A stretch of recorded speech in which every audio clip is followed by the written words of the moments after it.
தென்னிந்திய திரைப்பட தொழிலாளர் சம்மேளனம் பெப்சி எந்த தயாரிப்பாளருக்கும் வேலை செய்ய மாட்டேன் என்று அறிவிக்கவில்லை.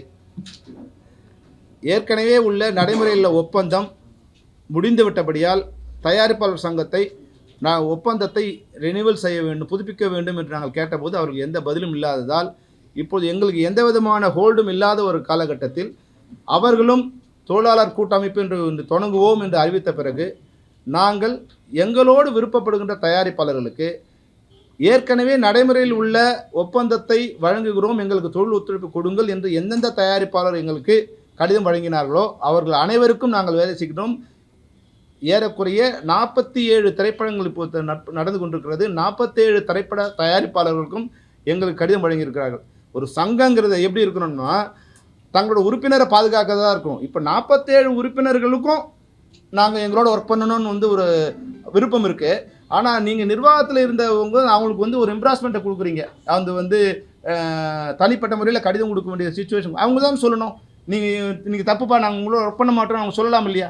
அவங்க ஒர்க் பண்ண தயாராக இருந்தாலும் நீங்கள் அவங்களுக்கு நீங்கள் தான் அவங்கள மிரட்டி வச்சுருக்கீங்க தவிர நாங்கள் அவங்கள மிரட்டலை. நீங்கள் ஒர்க் பண்ணக்கூடாதுன்னு யார் சொல்ல போகிறீங்க? நீங்கள் தயாரிப்பாளர் சங்கத்துக்கு தான் சொல்ல போகிறீங்க. நாங்கள் ஒர்க் பண்ணக்கூடாது யாருக்கும் சொல்லலை. நாங்கள் எல்லாரோட ஒர்க் பண்ண தயாராக இருக்கோம். யாரெல்லாம் எங்களுக்கு அந்த ஒரு உறுதிமொழி கொடுக்குறீங்களோ நாளைக்கு நாங்கள் போய் யார்கிட்ட சம்பளம் கேட்கும்போது அந்த அக்ரிமெண்ட்லாம் எதுவும் இல்லை அப்படின்னு சொல்லிட்டா நாங்கள் யாரையும் போய் நிற்க முடியாது. முன்னாடியாவது பிரச்சனைன்னா ஒரு தயாரிப்பாளர் சங்கத்துக்கு போய் நிற்கலாம், அதில் நடப்பு தயாரிப்பு சங்கத்தை நிற்கலாம். இப்போ எந்த விதமான அக்ரிமெண்ட்டும் இல்லாமல் நீங்கள் யாரோ நான் யாரோன்னு சொன்ன பிறகு நாங்கள் யார்கிட்ட ஒர்க் பண்ணுறோமோ அவங்க எங்களுக்கு ஒரு கடிதம் கொடுக்கணும், உங்களுக்கு நடைமுறையில் உள்ள ஊதியத்தை வழங்குகின்றோம், எங்களுக்கு தொழில் ஒத்துழைப்பு கொடுங்கள் என்று. இப்போ தற்போது 47 திரைப்படங்கள் தமிழ்நாட்டில் நடந்து கொண்டிருக்கின்றன, தென்னிந்தியாவில் நடந்து கொண்டிருக்கின்றது. அனைத்து திரைப்பட தயாரிப்பாளர்களும் எங்களுக்கு கடிதம் கொடுத்துட்டு இருக்கார்கள். அனைவருக்கும் நாங்கள் வேலை செய்து கொண்டிருக்கோம். யாருடைய படத்தையும் நாங்கள் நிறுத்தவில்லை என்பதை தெரிவித்துக் கொள்கிறோம். ஆமாம், லாயர் நோட்டீஸ் அவங்க லாயரை இப்போ எங்களுக்கு நோட்டீஸ் அமைச்சிருக்காரு சார். என்னோட கிளையண்ட் தமிழ் ப்ரொடியூசர் கவுன்சில் சங்கத்துக்காக நாங்கள் அவங்களோட அஃபிஷியல் லாயர், கவுன்சிலோட அஃபிஷியல் லாயர் எங்களுக்கு அமைச்சிருக்காங்க. நாங்கள் எந்த விதமான சம்மேளனத்தையும் ஆரம்பிக்கலை, தமிழ்நாடு ஆரம்பிக்கலை. நீங்கள் யாரோ சில டெக்னீஷியன் சேர்ந்து அந்த ஆரம்பிச்சிருக்காங்க. அதுக்கும் எங்களுக்கு கவுன்சிலுக்கும் அதுக்கும் எந்த சம்மந்தமும் இல்லை. நீங்கள் எப்படி இது மாதிரி எங்கள் படத்தை நிறுத்த முடியும்? இது நாங்கள் இப்போது இது உண்மை நீங்கள் நினச்சிங்கன்னா நாங்கள் சொல்கிறது பொய் நிறுத்துங்க.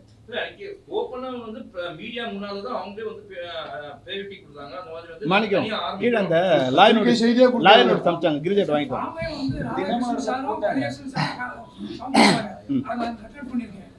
அவங்க தான் நான் அந்த விழாவுக்கு போயிருந்தேன். கதிரேசன் சாரும் அண்ணன் தம்பிமணி ராதாகிருஷ்ணன் சாரும் அவங்க தான் ஃபார்ம் கொடுக்குறாங்க, நான் பார்க்குறோம். அதான் வீடியோ எடுத்துக்கணுங்க. எப்படி சொல்லி இப்போ நீங்கள் பார்க்கும்போது ஷாக் ஆகுது. இப்போ அவங்க எங்களுக்கு நேற்று லாயர் நோட்டீஸ் அமைச்சிருக்காங்க சார். இதுதான் இப்போ அப்போது நீங்கள் அதுலேருந்து ஒரு உண்மையை புரிஞ்சுக்கணும். அவங்க ஏதோ ஒரு இப்போ என்னென்னா அவங்களுக்குள்ள ஒத்துமை இல்லை சார். நான் தெளிவாக சொல்லணும்னா இதனோட மெயின் கருவாக இருக்கிறது சகோதரர் கதிரேசன் தான். அவர் தான் இது. முரளி சார் நல்லவர், அவரால் எக்ஸிக்யூட் பண்ண முடியல, அவர் நினைக்கிறத பண்ண முடியல. ஈவன் தோ எங்கள் மேலே 1-to-1 இல்லைன்னு சொல்லும்போது அந்த கூட்டத்துக்கு கூட அவர் பொதுக்குழு கூட அவர் வரல. அப்போ வரலன்னா நீங்கள் ஒரு ப்ரொடியூசர் கவுன்சில் அகைன்ஸ்டாக இருக்கீங்க அப்படின்னு அவர் நிர்பந்தம் கொடுக்குறாங்க. ராதாகிருஷ்ணனும் தப்பான ஆள் கிடையாது, அவர் கொஞ்சம் மருட்டுத்தனமாக இருக்குமே தவிர அவரும் ஒரு சின்ன ப்ரொடியூசர் ஏதோ பண்ணணும்னு நினைக்கிறது தான். ஆனால் இதை காயின் பண்ணுறது என்னை பொறுத்த வரைக்கும் நான் நினைக்கிற வரைக்கும் திரு கதிரேசன் தான் காயின் பண்ணுறாங்க. ஏன்னா போன முறை நாங்கள் சம்பள பேச்சுவார்த்தை நடத்தும்போது மெதுவாக இந்த மாதம் மீட்டிங் போடுவாங்க, அடுத்த மாதம் வரைக்கும் மீட்டிங் போட மாட்டாங்க. நாங்கள் 4 தடவை போயிட்டு வருவோம், அப்படி இழுத்துட்டே இருப்பாங்க. ஆகஸ்ட்லேயே பேசி முடிச்சிட்டோம், 22 ஆகஸ்ட்லேயே பேசி முடிச்சிட்டோம், 21 ஆகஸ்ட்லேயே பேசி முடிச்சிட்டோம். ஆனால் இழுத்துட்டே வராங்க டிசம்பர் வரைக்கும். என்னென்னா கதிரேசன் படம் நடக்குது, ஷூட்டிங் நடக்குது. அவர் அவர் படம் முடிகிற வரைக்கும் புது சம்பளத்தில் ஒர்க் பண்ணக்கூடாதுன்னு ஒரு எக்ஸிக்யூட் பண்ணுறாரு. அப்போ வெளிப்படையாக நாங்கள் சொல்கிறேன், இப்போ உன் படத்துக்கு கூட பழைய சம்பளம் வாங்கிக்கப்பா, வாங்கிக்கிறோம், நாங்கள் எங்களுக்கு அக்ரிமெண்ட்டை சைன் பண்ணி விட்டுருப்பா, எதுக்கு இவ்வளோ இருக்கிறோன்னா இல்லைண்ணே ஒரு 4-5 படம் இருக்குதுண்ணே. அவங்களாம் சரிப்பா, அந்த 4-5 படத்துக்காவது நாங்கள் பழைய சம்பளம் வாங்கிக்கிறோம், இந்த அக்ரிமெண்ட்டை ஜனவரி 1ஆம் தேதி சைன் பண்ணிடலாம் அப்படின்னு சொல்கிறோம். சரிண்ணே அப்படின்ட்டு பேசல. அப்புறம் என்ன பண்ணுறாரு, இல்லைண்ணே நம்ம என் படம் முடிய சொல்ல நம்ம கொஞ்சம் தள்ளியே பண்ணிக்கலான்னு. சரி ஓகே, எங்களுக்கு தெரிஞ்சிச்சு ஒரு படம் முடியாமல் அந்த அக்ரிமெண்ட் சைன் பண்ண மாட்டாங்கன்னு. இப்போது 10ஆம் தேதி மார்ச் சைன் பண்ணுறோம். இப்போது அப்போ 7 படம் ப்ரொடக்ஷன் இருக்குது. அப்போ ப்ரொடியூசர் கவுன்சில் செக்ரட்டரி என்ன சொல்லணும், சார் ஏற்கனவே நம்ம பேசுகிறோம், இப்போ சைன் பண்ணுவோம், 7 படம் பழைய ஷூட்டிங்கில் இருக்குது, இதை நீங்கள் வந்து பழைய சம்பளத்தில் ஒர்க் பண்ணணும்னு சொல்லணும் இல்லையா? இப்போ அந்த கோரிக்கையே இல்லை. அப்போ சைன் பண்ணிட்டாங்க. ஏன்னா அவர் படம் முடிஞ்சிடுச்சு. இப்போ அந்த இதுவும் இல்லை. இப்போதெல்லாம் நாங்கள் யோசித்து பார்க்கும்போது, ஓஹோ இவ்வளோ இதுவாக செல்ஃபிஷாகவும் இவ்வளோ பிளான்டாகவும் இவங்க ஒர்க் பண்ணுவாங்களாங்கிறதே எனக்கு வந்து ரொம்ப ஆச்சரியமாக இருக்குது. இவ்வளோலாம் கூட பிளான் பண்ண முடியுமா அப்படிங்கிறது ஆச்சரியமாக இருக்குது. அவர் வந்து அது அவங்கங்கிற மாதிரி கொண்டு வந்துட்டார். இப்போ அவங்களுக்கே தெரியாது. இப்போ நாங்கள் வந்து அனலைஸ் பண்ணும்போது தான் ஏன் இப்போ கூட ஏன் தெரியுதுன்னா, இப்போ வந்து இந்த தமிழ்நாடு தொழிலாளர் சமயம் ஆரம்பிக்கிறோன்னு அவர் சொன்னது வந்து போன அக்டோபரில் அனௌன்ஸ் பண்ணாங்க. ஆனால் இது வரைக்கும் நடக்கவே இல்லை. இப்போ கரெக்டாக இப்போ வந்து பிடிச்சிருக்காங்க. எப்படின்னா போன மாதம் அவர் ஷூட்டிங் முடிஞ்சிச்சு. இப்போ ஒருவேளை அவர் ஷூட்டிங் முடியாமல் இருந்துருந்தால் அவருக்கு ஒரு பிரச்சனை வந்திருக்கும். இன்றைக்கி அனௌன்ஸ் பண்ணும்போது அவரோட பேரை போடல, அதில் கமலக்கண்ணன் ஒருத்தர் போட்டு விட்டார். அவர் பாவம் ரொம்ப நல்ல மனுஷன், உண்மையாக நல்ல மனுஷன் தான் அவர். அவரை பொருளாளர் போட்டுட்டு அவர் படம் இப்போ கொடைக்கானல் ஷூட்டிங் நடந்துட்டுருக்கு. இப்போ நாங்கள் அவர் கேட்கணும், சார் நீங்கள் எங்களுக்கு எதிராக இருக்கிற இதில் வந்து இருக்கிறீங்க, இப்போ எப்படி சார் நாங்கள் உங்களோட ஒர்க் பண்ணுறது? ஐயோ தெரியாது சார், எனக்கு சொன்னாங்க நான் பண்ணிட்டேன், தயவுசெய்து ஒர்க் பண்ணுங்கள். ஸோ நீங்கள் தான் நீங்களே பொருளாளர், நீங்கள் ஒரு அமைப்பை ஆரம்பிச்சிட்டிங்க, அவங்களே வச்சு ஒர்க் பண்ணுங்கள். இப்போ நாங்கள் வந்து உங்களை படம் பண்ண வேணான்னு சொல்லலை. இப்போ எங்களுக்கு நீங்கள் வேணான்னு சொல்கிறீங்க, வேணான்னு இப்போ விளம்பரம் கொடுக்குறீங்க, ஆனால் வேணும்னு இது பண்ணுறீங்க. என்ன எப்படி அது முரண்பாடாக நாங்கள் பண்ண முடியும்? அப்போ நாங்கள் ஒரு தெளிவாக சொல்லிட்டோம், தயாரிப்பாளர் எங்களுக்கு வேணுங்க. ஏன்னா எங்ககிட்ட எந்த விதமான அக்ரிமெண்ட்டும் இல்லை, தயாரிப்பாளர் சங்கத்தோடும் இல்லை, ஆக்டிவ் ப்ரொடியூசரும் இல்லை. எங்களுக்கு யாரெல்லாம் வேணுமோ எங்ககிட்ட வந்து லெட்டர் கொடுங்க, நாங்கள் ஒர்க் பண்ணுறோம். இப்போ அது வரைக்கும் அப்போ அந்த மாதிரி கொடுத்தது. இப்போ ப்ரெசண்ட்டாக நடக்கிற படம் வந்து சார் 47 படம் ஷூட்டிங் நடக்குது சார். இப்போ அதில் வந்து ஆக்டிவ் ப்ரொடியூசர் கவுன்சிலிருந்து மொத்தம் 31 படம் அவங்க தரப்பில் நடக்குது. அதுக்கு உண்டான கடிதங்களை அவங்க வந்து எங்களுக்கு கொடுத்துட்டாங்க. 47 அவங்க கொடுத்துட்டாங்க. இதில் வந்து இப்போ லைக்கா ப்ரொடக்ஷன், சன் பிக்சர்ஸ் 2 படம் நடக்குது, ஜெயிலர், கூலி இவெல்லாம் நடக்குது. இவங்க வந்து 2த்துலேயும் மெம்பராக இருக்காங்க. அப்போ 2 பேருக்கும் பொதுவாக அவங்க தனியாக லெட்டர் கொடுத்துட்டாங்க, எந்த இதுவும் இல்லாமல் அவங்க தனியாக லெட்டர் கொடுத்துட்டாங்க. அது ஒரு ஆமாம், லைக்கா ப்ரொடக்ஷன்ஸும் சன் பிக்சர்ஸும் டைரெக்டாக அவங்க எந்த அமைப்புன்னு இல்லாமல் கொடுத்துட்டாங்க. நாங்கள் ப்ரொடியூசர் கவுன்சிலாக இதுவாக இல்லாமல் நாங்கள் இப்போ எங்கள் படம் நடக்குது, நீங்கள் எங்களுக்கு வந்து ஒத்துழைப்பு கொடுங்க, நாங்கள் சம்பளத்தை கொடுத்துறோம் அப்படின்னு கொடுத்துட்டாங்க. இப்போ ப்ரொடியூசர் கவுன்சில் சில 15 பேர் வந்து நாங்கள் ப்ரொடியூசர் கவுன்சில் மெம்பராக இருக்கோம், உங்கள் சம்பளத்தை நாங்கள் கொடுத்துட்றோம், உங்கள் இதுக்கு வந்து எங்களுக்கு நீங்கள் ஒத்துழைப்பு கொடுக்கணும், 15 பேர் கொடுத்துருக்கோம். இப்போ எல்லா ஷூட்டிங் எந்த ஷூட்டிங் நடக்கலை, எல்லா ஷூட்டிங் நடந்துட்டு எங்களுக்கு வேணும்னு நீங்கள் சொன்னீங்கன்னா நாங்கள் உங்களுக்கு ஒர்க் பண்ணுறோம், வேணும்னா நீங்கள் ஒர்க் பண்ணீங்க, அதுதான் விருப்பம். தவிர இப்போ வந்து எங்களுக்கு லாயர் நோட்டீஸில் எங்களுக்கு வந்து நீங்கள் படத்தை நிறுத்திட்டீங்க, அது இதெல்லாம் ஏதோ லீகல் ஏதோ பொய்யோ அந்த பொய்யும் கொடுத்துருக்காங்க.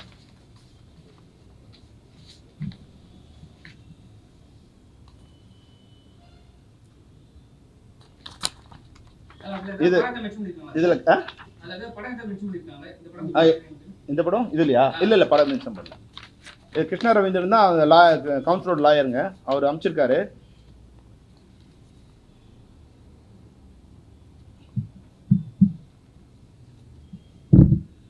Our clients state that Tamil Nadu Thiraipada Thozhilalar Sammelanam is an independent union started by some technicians who have grounds against your body, and the same is being administered by member of different cine craft, and the same has nothing to do with our client.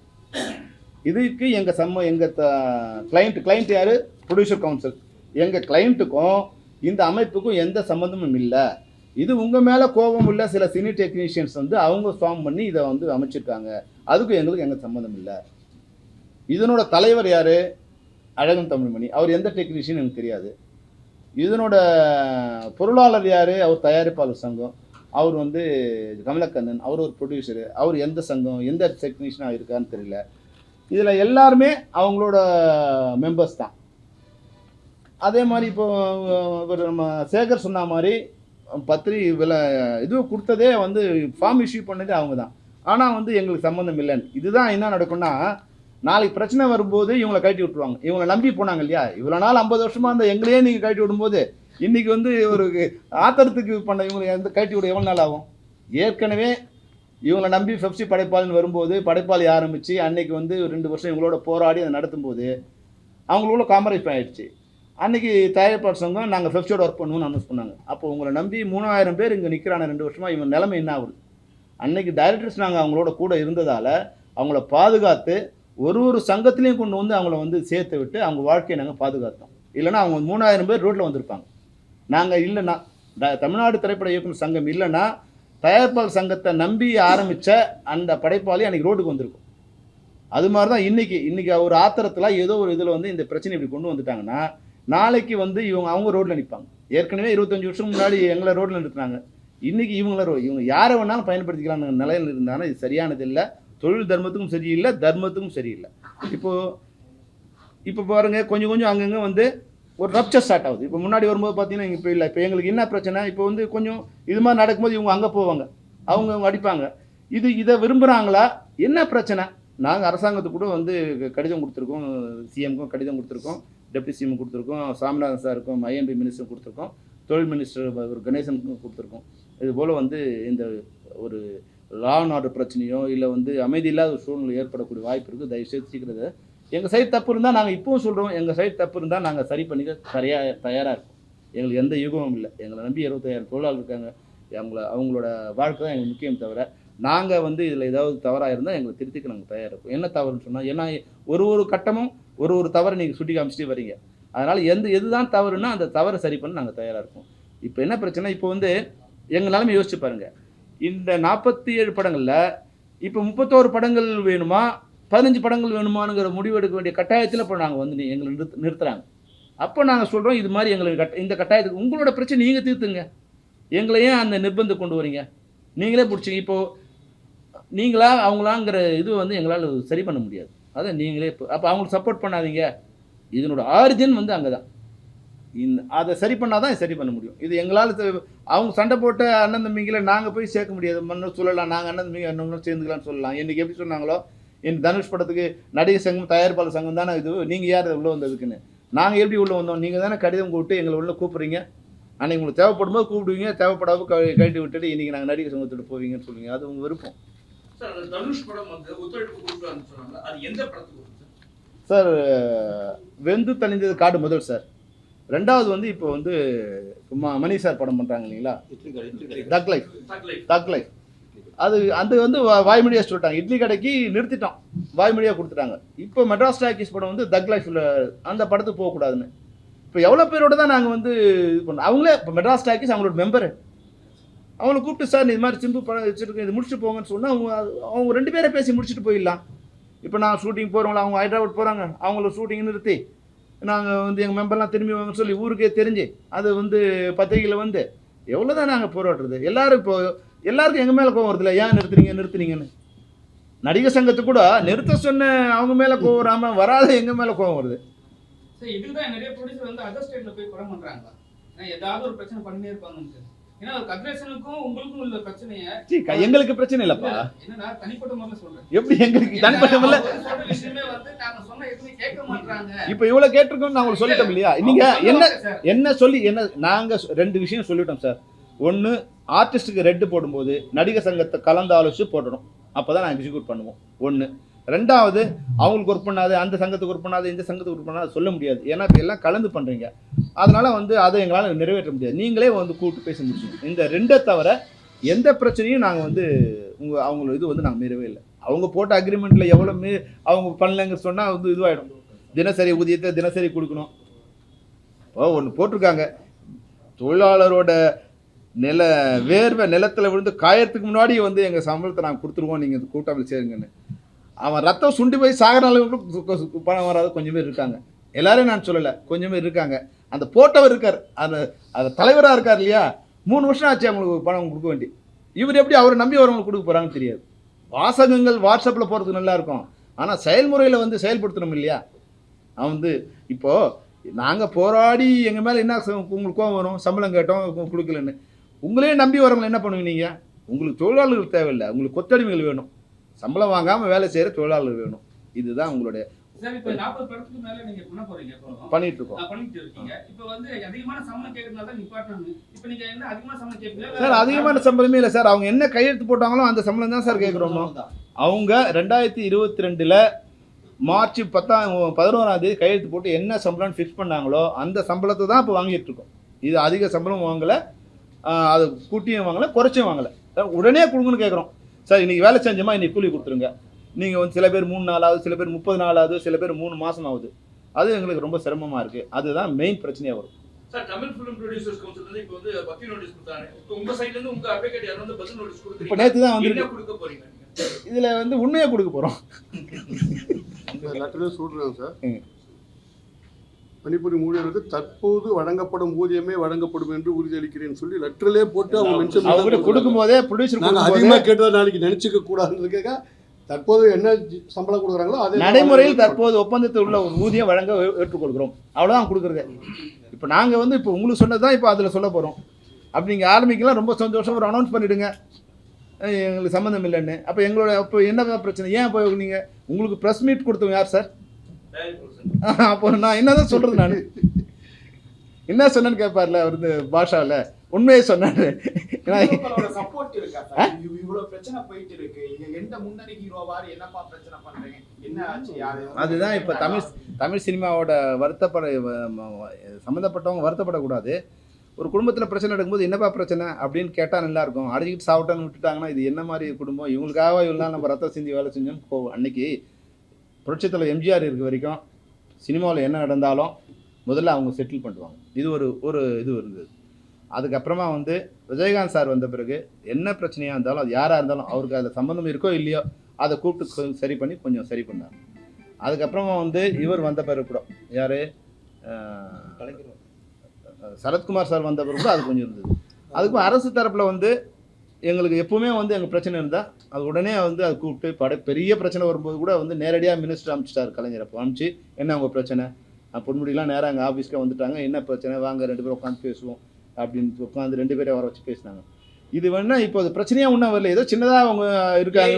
இந்த முறை வந்து ஏன் அரசு கிட்ட அந்த மாதிரியான இல்லை அது இப்போ அன்னைக்கு வரும்போது வந்து இல்லை உங்களுக்கு ஏதாவது கான்ட்ரவர்ஷியல் வேணும்னு கேட்கக்கூடாது. இல்லை இப்போ என்னென்னா சார் அன்னைக்கு வந்து இருந்த பெப்சி வேறு சார். அன்னைக்கு அடித்து உடச்சிருவாங்க. இன்றைக்கி நாங்கள் வந்து அமைதிப்படுத்தி வச்சுருக்கோம். அன்னைக்கு இருந்த இது வந்து என்னென்னா அவங்க எதை பற்றியும் கவலைப்பட மாட்டாங்க. இப்போ நாங்கள் அவங்கள எல்லாரும் ஜனநாயகப்படுத்தி அந்த வன்முறையெல்லாம் இருக்கக்கூடாது அப்படிங்கிறத நான் வந்து அவங்கள எல்லாரும் வந்து ஒரு அமைதிப்படுத்தி இப்போ தான் வந்து அதை இப்போ பாருங்கள் முந்தானத்து வரைக்கும் ஆள் இல்லை. இப்போ அடுத்த லெவல் வந்துருக்கு. இப்போ ஷூட்டிங் 2-3 ஷூட்டிங்கில் போய் தள்ளு நடந்திருக்கு, அது வந்திருக்கு. இப்போ வெளியே இப்போ வீடியோ அனுப்புகிறாங்க. இப்போ இது மாதிரி வருது. நம்ம அவங்க கூட்டு அட்வைஸ் பண்ணுறோம், இது மாதிரி எதுவும் நம்ம சைடு வரக்கூடாது, கொஞ்ச நாள் மிஸ்டேக் ஆனாலும் பரவாயில்ல, நம்ம சைடு வரக்கூடாது. அப்போ நம்ம கண்ட்ரோல் பண்ணுறோம். இதை ரப்சர் பண்ணி பெரிய விஷயம் ஆக்கிறது வந்து இது இல்லை, அவங்க நெருக்கடி கொடுக்குறது. ஆனால் வந்து இப்போ அவங்க இவரும் பேசினார் வந்து டெப்டி சிஎம் பிஏ பேசினாங்க. இது வந்து மினிஸ்டர்கிட்ட சொல்லியிருக்கோம், கூப்பிட்டு பேசுவாங்க அப்படின்னு சொல்லியிருக்காங்க. அதனால் அவங்களுக்கு போகிற அளவுக்கு இது ஏதோ இவங்களுக்குள்ளே நடந்துகிட்டே இருக்குல்ல. இது வந்து இது புதுசாக இல்லை. அன்றைக்கி பெப்சி படைப்பாளிங்கிறது வந்து ஒரு பெரிய அடித்தடி தகராறாக வந்தது. இது வந்து வழக்கமாக ஒரு 6 மாதத்துக்கு ஒரு தடவை ஒரு அறிக்கை போரா இருக்கு, அது மாதிரி இது ஒரு அக்கப்போர் நினச்சிக்கிட்டாங்கன்னு நினைக்கிறேன். ஒரு அறிக்கை விட்டுட்டு இப்போ வந்து இல்லை அப்படின்னு சொல்றது வந்து இது ஒரு மிரட்டலா இருக்குமா பெப்சிக்கு அப்படின்றது தான். அது தயாரிப்பாளர் சங்கத்துல இருந்தா அவங்களே ஒரு பிரஸ் மீட்டை வச்சு சொல்றாங்க, நாங்க வந்து தனிசா ஒரு சம்மேளனம் ஆட்டம் ஒரு பெப்சி ஆட்டம் புதுசா வந்து டெக்னீஷியன்ஸ் யூனியன் எல்லாமே டோட்டலா சேர்ந்து ஆரம்பிக்கிறோம் அப்படின்னா இன்னைக்கு இல்லைன்னு சொல்லி வக்கீல் நோட்டீஸ் மூலமா சொல்றாங்க போது முதல்ல வந்து பெப்சி மிரட்டி பார்க்கணும்னு யோசிச்சாங்களா? யாரோ ஒரு தனி நபர் அந்த மாதிரி ஆசைப்பட்டு செய்ததாது இல்லை, அதுதான் ஒரு திட்டமிடல் இல்லாமல் இருக்கும். இப்போ லாயர் சொல்லியிருப்பாரு, நீங்கள் வந்து இது மாதிரி அனௌன்ஸ் பண்ணுறது வந்து ஒரு ப்ரொடியூசரே வந்து ஆரம்பிக்கிறதுங்கிறது அவங்களுக்கு வந்து லீகலாக வந்து பாயிண்ட் கரெக்டாக இருக்கும், எங்களுக்கு சம்மந்தம் இல்லை அப்படின்னு சொல்லுங்கள் அப்படின்னு வந்து. இப்போ நாங்கள் லாயர்கிட்ட போகும்போது 2 பேரும் அடிச்சுக்கிட்டோம் அப்படின்னு வந்து ஒருத்தர் வரார் லாயர்கிட்ட. லாயர் சொல்கிறாரு, என்னை 7 இன்ச்சு நீளமுள்ள கத்தியால் உன்னை கொண்டு விடுவேன் என்று கூறிக்கொண்டே வந்தார் அப்படின்னு அவன் சொல்கிற கிளைண்ட் சொல்கிறான். சார் அது மாதிரி சொல்லலையே, யோ உன் கேஸ் நிற்கணும்னா இப்படி தான். அப்போ இவங்க லாயர் அட்வைஸ் பண்ணுவான், நீங்கள் பண்ணதெல்லாம் தப்புங்க, அது மாதிரி பண்ணால் கேஸ் நிற்காது, இது மாதிரி பண்ணாதான். அப்போ அவர் எது சரியோ அதை எழுதுறாங்க இல்லையா. அப்போ அவங்க நடைமுறையில் அவங்களுக்கே வந்து அந்த நடைமுறை தவறு இருக்குங்கிறது அவங்களோட சைடில் அவங்களுக்கே தெரியுது. இப்போ நான் குற்றம் சொல்ல விரும்பலை. இப்போவும் வந்து என்னென்னா நாங்கள் ஏறக்குறைய 25 வருஷமாக வந்து தமிழ் திரைப்பட தயாரிப்பாளர் சங்கத்தோடு எனக்கு நெருங்கிய உறவு இருக்குது. ராம் முரளி சார் வந்து எனக்கு வந்து ரொம்ப ரொம்ப ரொம்ப இணக்கமான நாள். அவருக்காக பல விஷயங்கள் நாங்கள் அட்ஜஸ்ட் பண்ணி இப்போ ராதாகிருஷ்ணன் அதுக்கு முன்னாடியிருந்தே தெரியும், அவர் உண்மையாகவே வந்து ஒரு பெரிய இதுவும் இல்லை, தப்பான ஆள் இல்லை, கொஞ்சம் பண்ணணும் வந்து சின்ன ப்ரொடியூசர் ஏதாவது பண்ணணும்னு நினைக்கிறாரு. அது ஏதாவது என்ன பண்ணணும்னு அது தெரிஞ்சு அது இணைந்து பண்ணால் நிச்சயமாக ஒரு நல்ல இது பண்ணலாம். அது எங்களை பகைச்சிக்கிறதுனால நிச்சயமாக, அதாவது எங்களுங்கிறது நான் சொல்கிறது, தொழிலாளர்களை பகைச்சிக்கிறதால அவங்களுக்கு எந்த நன்மையும் இல்லை. அவங்களோட சேர்ந்து பயணிச்சு அவங்களுக்கு வந்து 6 கோடி கீழே இருக்கிற படங்களுக்கு வந்து நாங்கள் பல்வேறு விதமான நன்மைகள் அவங்க சலுகை கொடுத்துருக்கோம். ஸ்மால் பட்ஜெட் இது இருக்கு, இந்தியாவிலே அது இல்லை, இந்தியாவில் அந்த திட்டம் இல்லை. அப்போது அது சரி பண்ணி கொடுக்கணும்னு நாங்கள் எவ்வளோ கஷ்டப்பட்டுருக்கணும். எங்களோட மெம்பர்ஸை வந்து இதெல்லாம் பண்ணலாம், சண்டேல ஒர்க் பண்ணால் கூட நம்ம வந்து வெளியே போனால் டபுள் பேட்டா வாங்கிட்டு வந்து நம்ம சிங்கிள் பேட்டா வாங்கிக்கலாம், இதெல்லாம் சொல்லி நம்ம சின்ன ப்ரொடியூசர் பாவம் பண்ண முடியாது, இதெல்லாம் சொல்லி அவங்க கன்வின்ஸ் பண்ணுறோம் இல்லையா. அது எவ்வளோ கஷ்டமான வேலை. புதுசாக வாங்கி கொடுக்காம இருந்தால் பரவாயில்ல, இருக்கிறத குறைக்கிறதான்னு சொன்னால் என்ன எப்படி பார்ப்பாங்க. ஆனாலும் இந்த படம்லாம் நல்லா இருக்கணும் அப்படின்னு வந்து அவங்களை கன்வின்ஸ் பண்ணுறோம். சின்ன நீங்க இவ்வளவு வருத்தப்பட்டீங்க, நிறைய ஆக்டர்ஸ் எனக்கு ஹெல்ப்பே பண்ண மாட்டாங்கன்னு. நீங்க ரஜினிக்கு வந்து உச்சபட்ச நடிகர்லாம் இருக்காங்க, அட்லீஸ்ட் நீங்க இன்ஃபார்ம் பண்ணி உங்க சங்கத்தோட போய் அவர்கிட்ட கேட்டீங்கன்னா, அவங்க கிட்ட போய் கேட்டீங்கன்னா ஏதாவது ஒரு நல்லது நடக்குங்க. நீங்க அப்ரோச் பண்ணாங்கன்னா அவங்க உங்ககிட்ட வர மாட்டாங்க. இதை அப்ரோச் பண்ணீங்க அவங்க சைடுல ஏதாவது பண்ற வேலையாயிட்டு இப்போ இல்ல சார், என்னன்னா இப்போ கேட்டதே கேட்டதே நம்ம ஹெல்ப் பண்ணுவாங்க. அது கரெக்டு, நீங்கள் சொல்கிறது கரெக்டு. நம்ம முதல்ல வந்து அரசுக்கு கடிதம் கொடுத்துருக்கோம். நீங்கள் சொல்கிற மாதிரி கூட பேசலாம். இப்போ வந்து நமக்கு எதுக்குன்னு அவங்க நினைக்கலாம். இப்போ முன்ன மாதிரி வந்து இது ஒரு குடும்பமாக இருந்த இது இல்லை, ஒரு அலுஃபா எல்லாமே கார்ப்பரேட் ஆகிட்டாங்க. அதனால் வந்து அந்த அவங்களுக்கு சரியாக வருமா, அவங்க நம்மளை இதை கன்சிடர் பண்ணுவாங்க, 2 பேரோட சண்டை நம்ம என்ன பண்ணுறது அப்படின்னு நினைப்பாங்களா அப்படின்லாம் எங்களால் இது பண்ண முடியல. அப்போ அவங்களுக்கு ஒரு நிர்பந்தத்தையோ இல்லை ஒரு எம்ப்ராஸ்மெண்ட்டையோ கொடுக்க விருப்பம் இல்லை எங்களுக்கு. அவங்களே வந்து என்ன பிரச்சனை இப்போ நாங்கள் எல்லாருக்கும் அவங்களும் எல்லாருக்கும் தெரிஞ்சவங்க தான், நாங்களும் அவங்களுக்கு தெரிஞ்சவங்க தான். இன்னும் அவங்க பிரச்சனை ஏன் அப்படின்னு கூப்பிட்டு அவங்களா பேசலாம். இப்போ நம்ம போய் பேசும்போது அவங்க வந்து அவங்களுக்கு ஒரு எம்ப்ராஸ்மெண்ட் கொடுத்து நம்ம சொல்லி அதை அவங்களால பண்ண முடியலன்னா ஒரு எம்ப்ராஸ்மெண்ட் இருக்கும். அது நாங்கள் அது வேண்டாம்னு நினைக்கிறோம்.